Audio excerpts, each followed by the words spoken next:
Welcome to the class, guys. Today we discuss a very interesting chapter which is a synthetic fibers and plastics. चलिए शुरू करते हैं। Synthetic fibres क्या होते हैं?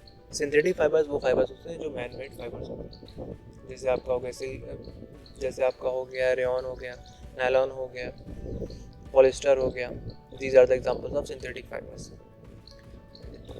नेचुरल फाइबर्स जो हमें नेचुरली मिलते हों, जैसे आपका कॉटन हो गया, सिल्क हो गया।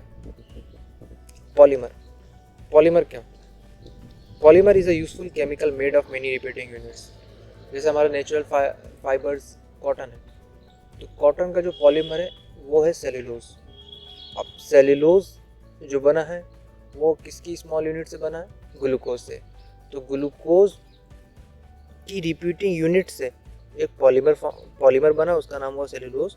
उस सेल्यूलोज से एक फाइबर बनी, उस फाइबर का नाम था हमारा cotton, which is a natural. तो पॉलीमर समझ में आया? पॉलीमर क्या है? Is a repeating units of chemical. Acrylic fibre is a synthetic fibre that closely resembles wool.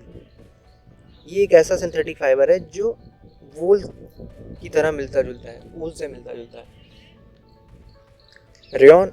Rayon एक आर्टिफिशियल सिल्क है जो कि हमें वुड पल्प से ऑब्टेन होता है। नायलॉन जो है ये फर्स्ट फुल्ली सिंथेटिक फाइबर है जो हमें कोल, वाटर और एयर से मिलता है।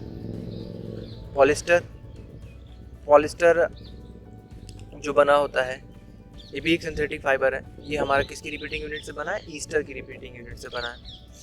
ये इजी टू वॉश होता है, इसमें रिंकल नहीं पड़ते हैं, इजीली रिंकल फ्री होता है। इसलिए हमें ये हम फाइबर किस में यूज़ करते हैं? ड्रेस मटेरियल में, मेकिंग ड्रेस मटेरियल, और also use in making ropes, nets, raincoat, jackets etcetera.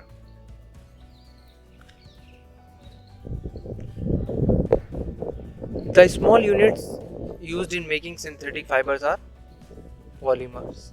अभी हमने आपको बताया था कि स्मॉल यूनिट्स से मिलकर स्मॉल यूनिट से मिलकर हमें क्या बनता है? एक पॉलीमर बनता है, और उस पॉलीमर से क्या मिलती है? हमें एक फाइबर ऑब्टेन होती है, फाइबर फॉर्म होती है। जैसे मैंने आपको वहाँ पे एग्जांपल दिया था कि कॉटन है,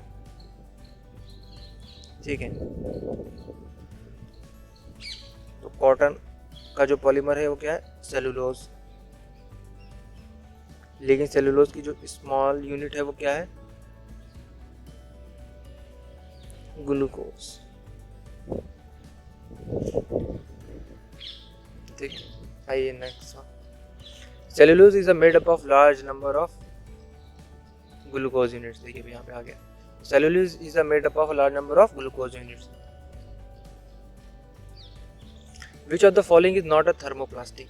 इनमें से कौन सा थर्मोप्लास्टिक नहीं है? तो मेलामाइन जो है ये आपकी थर्मोप्लास्टिक नहीं है, ये एग्जांपल है थर्मोसेटिंग की। बाकी आपका एक्रेलिक, पॉलीथीन और पॉलिस्टीरीन आपकी क्या है? वो आपकी थर्मोप्लास्टिक है। थर्मोप्लास्टिक वो होती हैं जो इजीली हीटिंग पे डिफॉर्म्ड और बेंड हो जाए। इसमें आपका पॉलीथीन आ जाती है, पीवीसी आ जाती है, और थर्मोप्लास्टिक से आपके टॉयज बनते हैं, कंटेनर्स बनाए जाते हैं। और थर्मोसेटिंग की जो एग्जांपल है वो आपकी मेलामाइन है और बैकेलाइट है। बैकेलाइट से आप इलेक्ट्रिक स्विचेस वगैरह और यूटेंसिल्स, हैंडल्स बनाए जाते हैं। मेलामाइन क्या होता है? ये रेजिस्ट करता है फायर को, मेलामाइन। तो इससे फायर रेजिस्ट क्लॉथ बनाए जाते हैं आपके मेलामाइन से। Next one, the strongest fibre is called nylon. Nylon is the strongest fibre. Rayon मैंने आपको बताया था कि ये आर्टिफिशियल सिल्क है।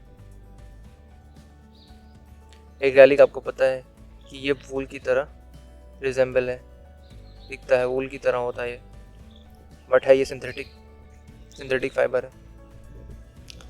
The first man made fibre आपका क्या है? रेयॉन, ठीक है।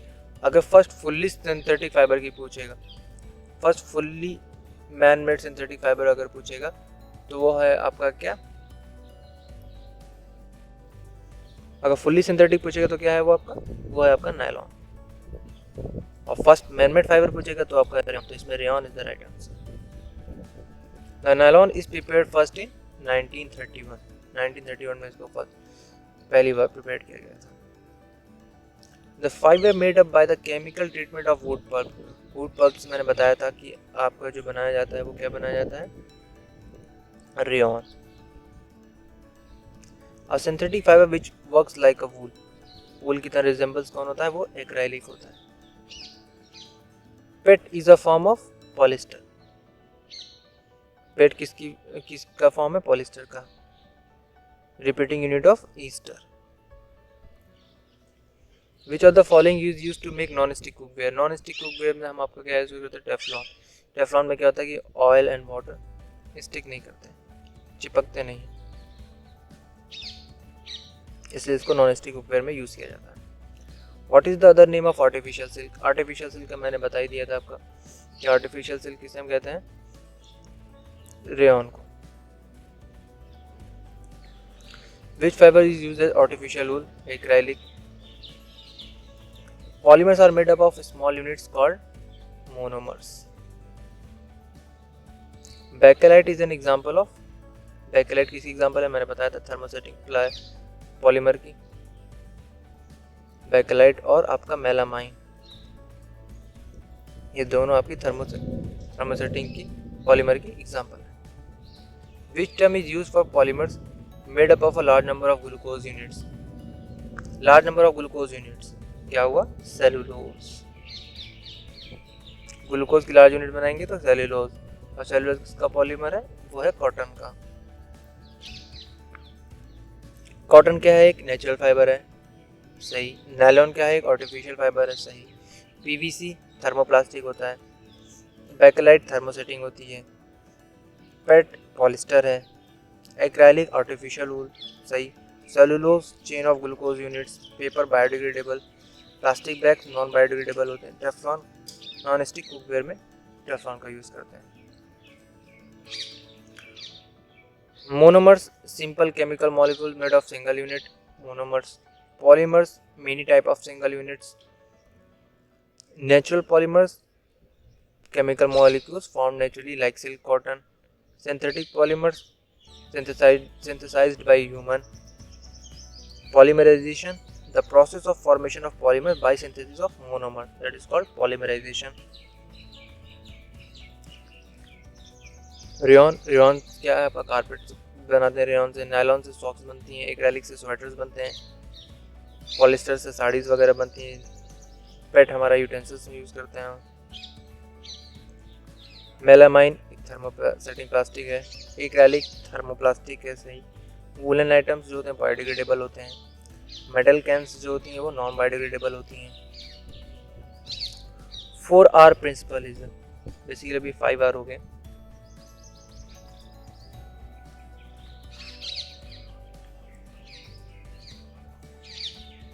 Reuse, reduce, reuse, reduce, recycle, recover.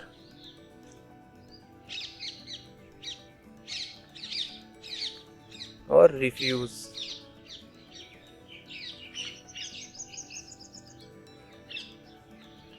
The plastic which when molded once cannot be softened by heating or cut, thermosetting.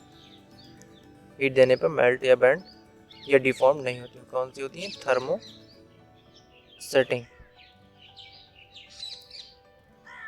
Plastic thermosetting polymer.